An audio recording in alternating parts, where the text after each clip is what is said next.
Welcome to the Chelsea Fans Channel. I am currently joined by Chelsea's greatest ever winger. Charlie, thank you so much for this. I cannot tell you how pleased I am and excited I am to be sitting near you like this. Question I wanted to ask you, this actually comes from my dad, firstly. What was it like being a king of the King's Road? What was it like going to Chelsea when there was so much hype going along the King's Road? You had people like Steve McQueen, Raquel Welsh. What was it like in those glory years? We were playing some football too, but I know looking back, you think perhaps there was a little bit too much of the high life going on, maybe not enough concentrating on the game. I think that could be fair comment. I think we're a pretty wild bunch. But having said that, it was a kind of great time for the country. It was a boom time. I think the film business, both in Hollywood and in Britain, was exploding. There was a lot of money around at the time. People were having a good time socially, and so we tended to join in pretty well. So we can't deny some of the accusations. But I think talking about those accusations, what's the most? I don't want to say debauched, but I've heard a lot of rumour. There's a lot of rumour among the Chelsea faithful about what you guys used to get up to. Are they true? Are these stories true? Well, I can remember one very embarrassing story. I'll tell it, but I'm not proud of it. But it sounds kind of bizarre. I remember one time we were in for treatment, and some of us, you go in for treatment, and then you go for lunch, and you come back for treatment at the bridge. Well, if you remember I forget the name of the little restaurant, but there used to be a restaurant there where we'd go up and have lunch, and it's a small wall about the height of your knees, just outside, a little brick wall. And we were in for treatment. Harry Medhurst was the trainer, and we went out. A bunch of the guys had been in after one of the games. We all had our various knocks. So we went up to the restaurant, and seemingly Dave Sexton had come in sometime later and asked where are the guys, and he got the news that we were up having lunch. Well, presumably he looked at his watch, and then looked at his watch, then looked at his watch, and finally he came up to say, "Get your asses back for treatment." And he was not a happy camper. And I can remember we were pretty well soused. So we got outside, and we're about to go down the road, and we're kind of laughing and wondering what the heck the outcome of this is going to be. And I was just standing by the side of just outside on the pavement with the little wall right behind me. And the guys, we're all laughing, having a good time.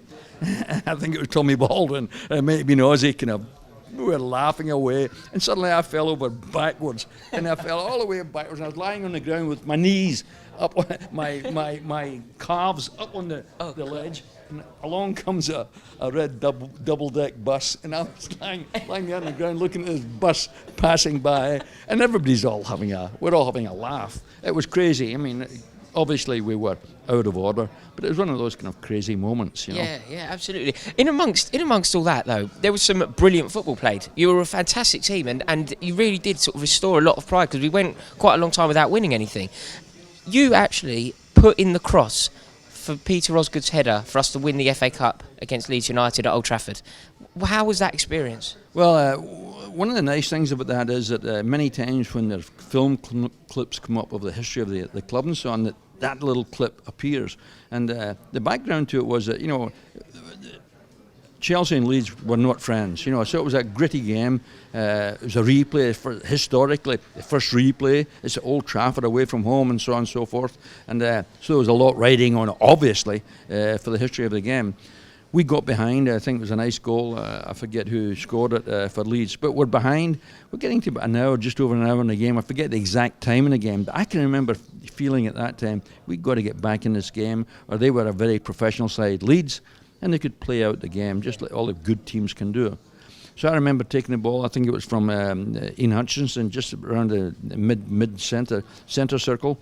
I did a kind of takeover from him. I was running with the ball. Just out of the corner of my eye, I saw Ozzy down approximately around the corner of the kind of box area, and I could see Jack Charlton there.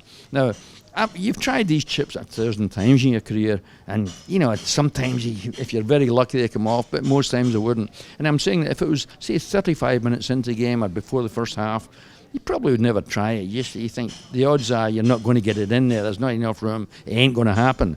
But it was just over an hour. We're a goal behind, cup final. You think, we've got to get back in this game. It's worth taking a chance. So there it was. I set it up. I kind of saw Ozzy at the corner of my eye. I chipped it. And as I chipped it, I thought, let's see what happens here. It looked as if it had a chance, but Jack Charlton was so big and tall, and getting anything over him was always a nightmare. But there he was.